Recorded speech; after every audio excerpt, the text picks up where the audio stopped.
Ketegangan antara Israel dan Iran semakin meningkat seiring dengan intensitas serangan yang aktif dari kedua negara. Untuk membahasnya lebih lanjut, kami akan berdialog dengan Guru Besar Sejarah dan Geopolitik Timur Tengah Universitas Indonesia, Yon Mahmudi. Selamat malam, Pak Yon. Selamat malam, ya terima kasih. Pak Yon, ini Israel dan Iran intensif menyerang sejumlah fasilitas penting seperti perminyakan dan juga militer. Bagaimana Pak Yon melihat ini? Kenapa mereka terus saling serang dan tidak pernah stop? Tampaknya ini makin memanas ya? Ya, apa yang selalu digaungkan ya oleh Netanyahu menjadikan Iran itu sebagai musuh utama di kawasan, bahwa ini adalah perang eksistensial ya, semacam eksistensi Israel, karena dengan adanya Iran yang dianggapnya sebagai ancaman bahwa Iran akan menghancurkan Israel dan lain sebagainya, maka mereka melakukan apa yang disebut dengan preemptif ya, untuk melakukan serangan, membuka front ya dengan Iran. Padahal selama ini perang-perang yang terjadi itu kan lebih bersifat shadow war ya, perang-perang secara tersembunyi, kemudian ya saling melakukan serangan tapi tidak secara langsung. Nah, sekarang ini Israel nampaknya secara langsung melakukan serangan ke Tehran, bahkan ada 4 ya jenderal militer Iran yang terbunuh, kemudian juga menyasar kilang-kilang minyak ya untuk menghancurkan fasilitas yang dimiliki oleh Iran. Artinya bahwa dengan serangan ini akan membuka ya front baru yang lebih besar, yang lebih kuat yang dilakukan oleh Iran untuk melakukan serangan balasan, dan itu kan sudah dilakukan dan dampaknya juga cukup besar. Dan saya melihat bahwa ya Israel mungkin juga tidak memprediksi akan sekuat itu serangan balik yang dilakukan oleh Iran ya, dan dengan demikian ya maka kemungkinan perang ini masih berlanjut dalam waktu bukan hitungan hari, mungkin dalam hitungan minggu. Eskalasi masih terus berlangsung. Ya, tensi panas hubungan keduanya ini sudah lama berlangsung dan ternyata memuncak sekarang ya kemarin itu. Jadi ngomong-ngomong soal dampaknya nih Pak Yon, ini apa dampaknya bagi dunia termasuk Indonesia? Sebesar apa? Ya, yang kita khawatirkan adalah kemudian semakin meluasnya perang kedua yang berdampak kepada tentu yang dirasakan adanya suplai minyak yang akan berkurang.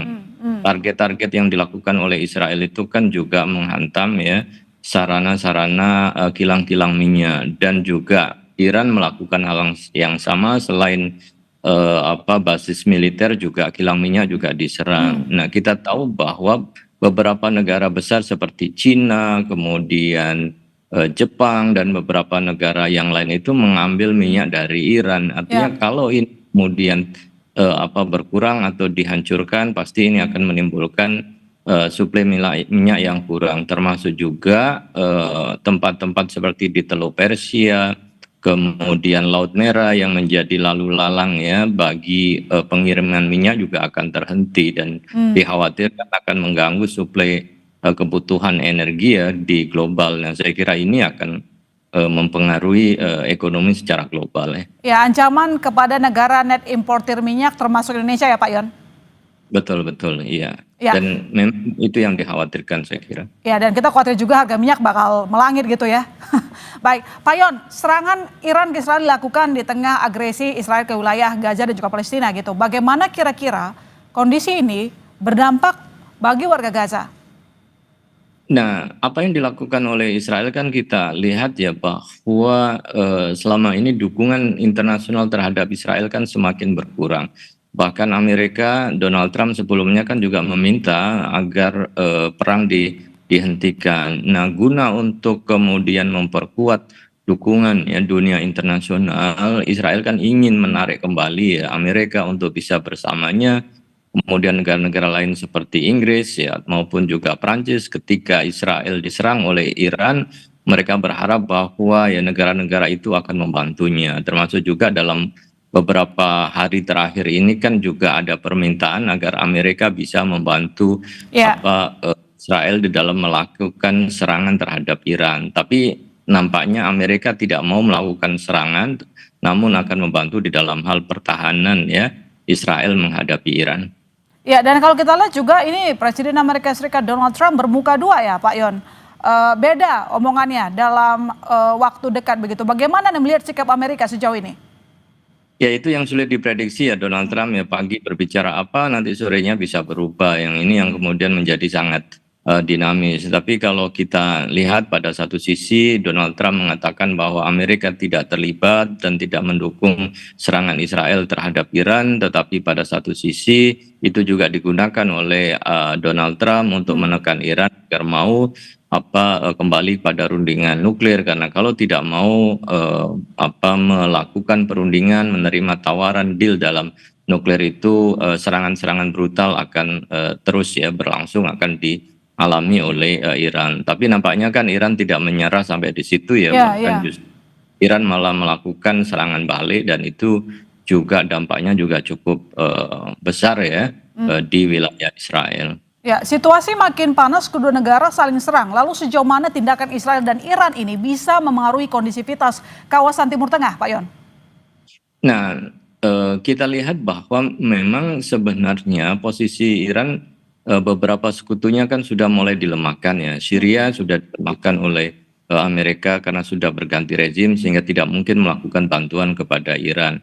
Lebanon, Hasan Nasrullah telah terbunuh, tetapi beberapa kekuatan Hizbullah sendiri nampaknya juga masih mendukung Iran. Kemudian beberapa milisi yang ada di Irak itu juga menyatakan bahwa kalau Amerika terlibat maka mereka akan menghancurkan posisi-posisi militer ya yang ada di kawasan itu.